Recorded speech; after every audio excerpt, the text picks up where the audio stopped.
ఇంతకుముందు ఎవరు మాట్లాడుతున్నప్పుడు గుర్తులేదు కానీ రాడు రాడు అమెరికా పోయిండు రానని చెప్పిందంట. రాడు రాడు అమెరికా పోయిందంటే అమెరికాకి పర్మనెంట్ గా పోలేదు, పోయింది 4 రోజులకి. తప్పకుండా అచ్చంపేటలో మీరు పిలిచిన తర్వాత అమెరికా నుంచి కాదు అంటార్క్టికా నుంచి కూడా తప్పకుండా వస్తా అని చెప్పి ఇలా బాలరాజు గారు చెప్తే ఇక్కడికి వచ్చినాక మీ ఉపన్యాసాలు వింటే నిజంగా కూడా చాలా ఉత్సాహం వచ్చింది. మా సోదరి పద్మ, నా పేరే సర్పంచ్ పద్మ అన్నది. ఎక్కడుంది పద్మ? మా సోదరి పద్మక్క మాట్లాడింది, పద్మమ్మ మాట్లాడింది. ఏమన్నది? అన్నా మనం ఓడిపోలేదు, మీరు బాధపడకండి, తెలంగాణ తెచ్చిన నాడే మనం గెలిచినము, మన నాయకుడు కేసీఆర్ గారి నాయకత్వంలో అసాధ్యం అనుకున్న తెలంగాణను తెచ్చుకున్నాం, ఇదేముంది అని మాట్లాడింది. ఆ తర్వాత చాలా మంది సోదరులు మాట్లాడినారు. గోపాల్ రెడ్డి గారు మాట్లాడినారు, అమరుద్దీన్ గారు మాట్లాడినారు, రాంబాబు మాట్లాడినాడు, నరసింహ గౌడ్ గారు, శాంత కుమారి గారు, ఒకరుగా చాలా మంది సోదరులు మాట్లాడినారు. అందరు ఉపన్యాసాలు నేను జాగ్రత్తగా వింటా ఉంటే, బాలరాజన్న చెప్పింది కూడా జాగ్రత్తగా వింటా ఉంటే, బాలరాజన్న మాట్లాడుకుంటే ఏమన్నాడు? వాళ్ళు దాడులు చేస్తారు, తాటాకు చప్పుళ్లకు భయపడద్దు. నేను ఒక్కటే అంటున్నా, దాడులు చేస్తారు, దేంతో చేస్తారు? ఎలక్షన్లలో వాళ్ళు ఇటుకలు ఇసిరేసిండ్రు, ఇటుకలేనా రాళ్ళ? ఇటుకలు ఇసిరేసిండ్రు. మనం కూడా కొన్ని రోజులు చూస్తాం, వాళ్ళు ఇటుకతో కొడితే రాళ్లతో కొట్టే రోజులు కూడా తొందరలో ఉన్నాయి. భయపడాల్సిన అవసరం ఏం లేదు. ఏం చేస్తారు? ఎక్కువ గోర్లతో గీకుతారు, పనులతో ఉరుకుతారు, అంతే కదా. మనకు లేవా గోళ్ళు పనులు? మనకు లేదా 60 లక్షల బలగం? వాళ్ళేదో ఇవాళ నిన్నీయాల అధికారంలోకి వచ్చి, మన దగ్గర సామెత ఉంది, మరి మీ అచ్చంపేటలు ఉందో లేదో తెలియదు కానీ అడ్డిమారి గుడ్డిదెబ్బ అంటారు. అడ్డిమారి గుడ్డిదెబ్బ అంటారు ఇక్కడ కూడా. అడ్డిమారి గుడ్డిదెబ్బ అన్నట్టు అనుకోకుండా అధికారంలోకి వచ్చింది తప్ప కొండారెడ్డిపల్లిలో కూడా నమ్మలేవాడు. రేవంత్ రెడ్డి ముఖ్యమంత్రి అవుతాడని ముందే చెప్పింటే కాంగ్రెస్ పార్టీకి 30 సీట్లు కూడా రాకపోతుండే. ఏదో అనుకోకుండా గాలివాటంగా తంతె గారెల బుట్టలో పడ్డట్టు వాళ్ళు కూడా ఊహించుకోలే, వాళ్ళు కూడా అనుకోలే, వాళ్ళు కూడా కలగనలే. మాకు కూడా చెప్తున్నారు సాటుకు అసెంబ్లీలో, అన్న అమ్మతోటి చెప్తున్నాం, మహబూబ్ నగర్ జిల్లాలో మేము దబ్బన గెలిస్తే 5-6 గెలుస్తాం అనుకున్నాం కానీ 12 గెలుస్తామని కలలు కూడా అనుకోలేదన్నాను వాళ్ళే చెప్తున్నారు మాకు. కాబట్టి వాళ్ళు కూడా ఊహించుకోలే, వాళ్ళు కూడా కలగనలే. అందుకే అసెంబ్లీ ఎన్నికలకు ముందు ఇష్టం వచ్చిన వాగ్దానాలు ఇచ్చింది. ఏమన్నారు? 2 లక్షల ఉద్యోగాలు ఇస్తామన్నారు, 2 లక్షల రుణమాఫీ అన్నారు, అందరికీ అన్ని అన్నారు. కానీ ఇప్పుడు కుడితిల పడ్డ ఎలకలెక్క అయింది పరిస్థితి. అధికారంలోకి వచ్చిండ్రు, ఏం చేయాలో తెలుస్తలేదు. అప్పుడేమో అందరికీ అన్ని, ఇప్పుడేమో కొందరికే కొన్ని ఇస్తాం, కొన్ని మాత్రమే చేస్తాం, మిగతా 7 చేస్తాం, కేసీఆర్ గారు ఖజానా ఖాళీ చేసిపోయిండు అని తిరిగి మాటలు మాట్లాడుతున్నారు. అసలు ఆయన ముఖ్యమంత్రి లాగా మాట్లాడుతుంటారు రేవంత్ రెడ్డి.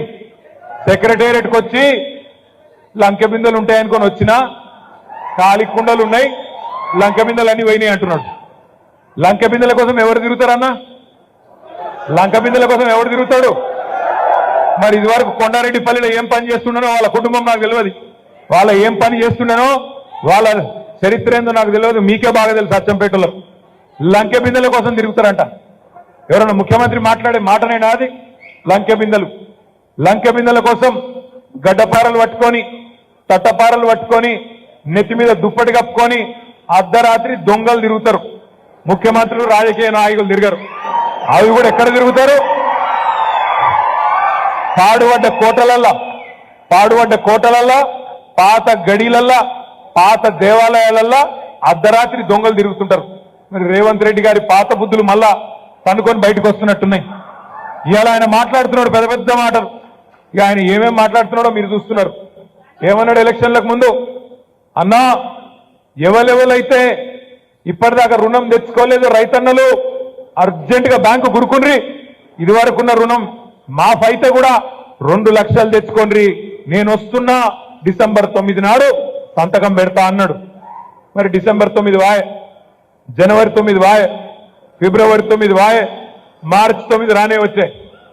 ఏమాయ మరి అదంటే రోషం పొడుచుకొస్తున్నది, ఇంకేదేదో మాట్లాడుతా ఉన్నాడు, అడ్డపొడుగు మాట్లాడుతున్నాడు.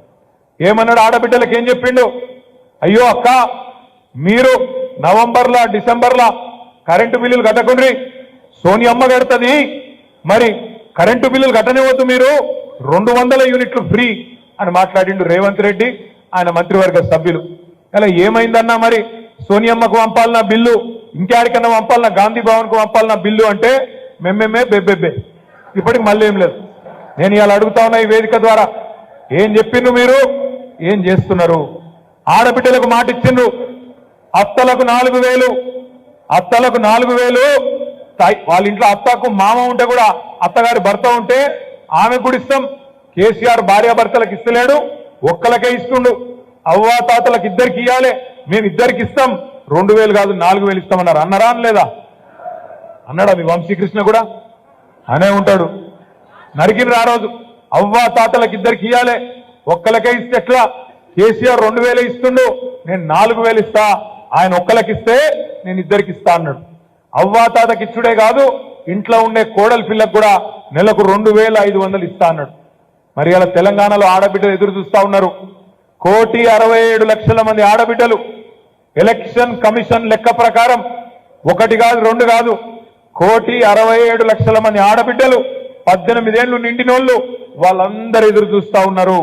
మరి ఇలా రేవంత్ రెడ్డి వచ్చిండు, కాంగ్రెస్ వచ్చింది, ప్రభుత్వం వచ్చింది, మాకెప్పటి నుంచి ఇస్తారు 2,500 అని వాళ్ళందరూ ఎదురు చూస్తున్నారు. గ్యాస్ ఫ్రీ అన్నాడు, 500 రూపాయలకే సిలిండర్ అన్నాడు. 1,24,00,000 గ్యాస్ సిలిండర్ కనెక్షన్లు ఉన్నాయి తెలంగాణలో. వాళ్ళందరూ ఎదురు చూస్తున్నారు. 1,24,00,000 కుటుంబాలు, 1,34,50,000 కరెంటు మీటర్లున్నాయి తెలంగాణలో. వాళ్ళందరూ ఎదురు చూస్తున్నారు, ఎప్పటి నుంచి చాలు చేస్తావు 200 యూనిట్లు ఫ్రీ అని.